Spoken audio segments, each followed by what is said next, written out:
सोहनपुर गांव में एक गोपाल नाम का गरीब मजदूर रहता था। गोपाल के पत्नी का नाम फुलावती था। उनके 2 बेटी थीं। गोपाल बहुत ही गरीब था। उसके पास खाने के रोटी लिए भी पैसा नहीं रहता था। गोपाल की बड़ी बेटी जवान हो चुका। हर समय गोपाल चिंता में डूबा रहता था कि हमारी बेटी की शादी कैसी होगी। तभी उनका पत्नी कहता है, अजी आप अभी तक जाग रहे हैं? जिसके घर में जवान बेटी ब्याहने को हो वो कैसे सोई। जाने मेरी गरीब बेटी के भाग्य में क्या लिखा है। भगवान ने सभी के घर आंगन में भाग्य जाग रहे हैं, मगर मेरी मढ़ई के आंगन में मंडप कब बनेगा। अजी तुम चिंता मत करो, भगवान ने कहीं न कहीं जोड़ी बनाई होगी। गोपाल को यही दुख सता रहा था, जिसके चिंता में ठीक से खाना भी नहीं खा पाता। इतना ही नहीं, कल होकर गोपाल खेत में मजदूरी करने पहुंचे। तभी ढेलाराम जमींदार आए हैं और कहता है, कल तो 30 रुपए के लिए पाट पड़ा रहा था, अब क्या करेगा? क्योंकि ये सारी की सारी जमीन तो पृथ्वीराज जी ने खरीद ली। तब छोटी बहन पूनम बड़ी बहन पूजा से कहता है, दीदी अब हम क्या खाएंगे? खेत बोकर ही तो थोड़े बहुत पैसे मिलते थे।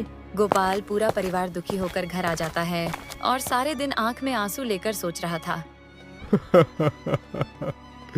ऐसे घर कैसे चलेगा प्रभु। और शादी नहीं हुई तो लोग मैं जाने क्या क्या नाम देंगे, क्या क्या ठहराएंगे। मैं काम ढूंढने जा रहा हूँ।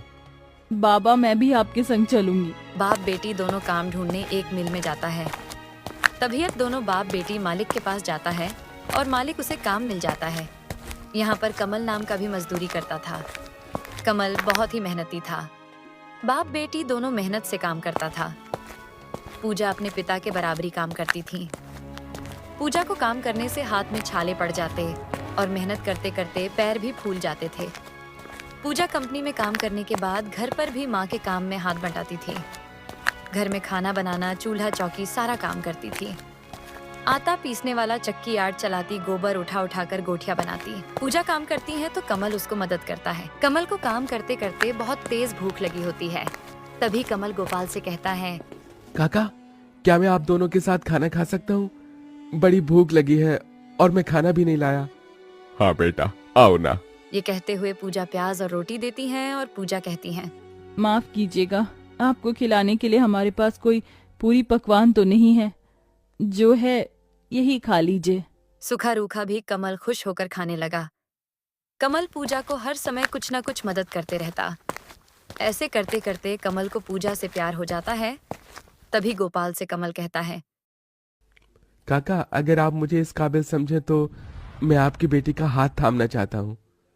बेटा, मेरी गरीब बेटी को तुम जैसा मेहनती जीवन साथी मिलेगा। मुझे तुम पसंद हो बेटा। मजदूर गोपाल को मन में था कि हमारी बेटी को अच्छा घर द्वार मिले, कि मेरी बेटी का जीवन सुखी सुखी बीते। लेकिन कमल को भी देखकर कुछ मन में दिलासा जगा और गोपाल ने शादी के लिए हाँ कह दिया। अगले दिन कुछ ऐसा हुआ कि मजदूर गोपाल कभी सपना में भी नहीं सोचा था। अगले दिन बड़ी बड़ी गाड़ियों का लाइन लगा हुआ बारात आया। बारात देखकर गोपाल दंग रह गया और कमल अपने परिवार के संग घर आया। महंगे महंगे कपड़े पिता राजा निर्मल सिंह और माता रानी सावित्री के साथ देखकर तभी पूजा की छोटी बहन बोलती हैं, अरे बाप रे, ये तो राजा महाराजा से लगते हैं। अजी आपने तो कहा था गरीब घर का लड़का है। बेटा, ये सब क्या है? यही मेरी सच्चाई है काका। माफ कीजिएगा, मैं मजदूर या गरीब नहीं था, बल्कि महलों का बेटा हूँ। मगर मुझे एक ऐसा जीवन साथी की खोज थी जो मेरा धन दौलत देखकर मुझे ना अपनाए। इसलिए मैं उसे ही ढूंढने के लिए ये जीवन जी रहा था, जिसने मुझे मेरी गरीबी के संग स्वीकारा। बनोगी मेरे महलों की बहू और मेरे बेटे की दुल्हन। अपनी गरीब बेटी को महलों से आया रिश्ता देखकर गोपाल के आंखों में खुशी के आंसू बहने लगे।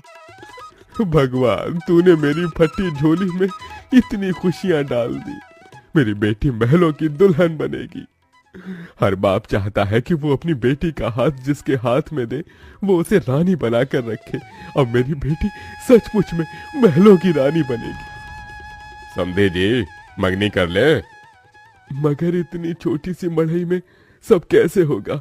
ये तो टूटी फूटी है, आप लोगों के खड़े होने लायक भी नहीं है। मगर इस मढ़ई में आप जितने दिलदार लोग रहते हैं तो ये महलों से बढ़कर है। छोटे से मड़ई में पूजा और कमल की मंगनी होती है और कुछ दिन बाद बड़े से महल में बड़ी धूमधाम से शादी होती है।